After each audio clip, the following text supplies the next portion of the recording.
අස්වැස්ම ප්‍රතිලාභීන්ට අද උදෑසන ඉතාමත් සුබ පුවතක් වාර්තා වෙනවා. ජනවාරි මාසයේ වාර්ෂික මුදල් ලැබෙනතුරු බලා සිටි ඔබ සැමට තිබූ ලොකුම බාධාව දැන් ඉවත් වී අවසන්. ඊයේ පාර්ලිමේන්තුවේදී අස්වැස්ම නව යෝජනා ක්‍රමය වැඩි ඡන්දයෙන් සම්මත වීමත් සමග මුදල් ගෙවීමට තිබූ සියලුම නීතිමය බාධාවන් රජය විසින් ඉවත් කර තිබෙනවා. යටතේ අස්වැසුම සුබසාධක ප්‍රතිලාභ ගෙවීමේ යෝජනා ක්‍රමය යතහ පරිදි සම්මත වූ බව ප්‍රකාශ කරමි. බොහෝ දෙනෙක් විමසන්නේ ජනවාරි වාරිකය ලැබෙන්නේ කවදාද යන්නයි.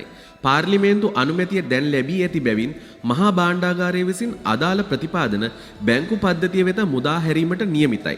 ඒ අනුව මේ සතියන්තය වන විට හෝ ලබන සතියේ මුල් දින කිහිපය තුළ ඔබේ බැංකු ගිණුම් වෙත මුදල් බැරවීමට නියමිත බව රජයේ ආරංචි මාර්ග තහවුරු කරනවා. මෙවර ගෙවීම් සිදුවන්නේ සංශෝධිත නව මුදල් ප්‍රමාණයන් යටතේ. අතිශය දිලිඳු කාණ්ඩයට රුපියල් 17,500 බැගිනුත් දිලිඳු කාණ්ඩයට රුපියල් 10,000 බැගිනුත් ඒ වගේම අවදානමට ලක් වූ කාණ්ඩය ඔබ බොහෝ දෙනෙක් විමසූ රුපියල් 5,000 දීමනාව ලබන ජූනි මාසය දක්වා දීර්ඝ කිරීමටත් ඊයේ පාර්ලිමේන්තුවේදී තීරණය වුණා.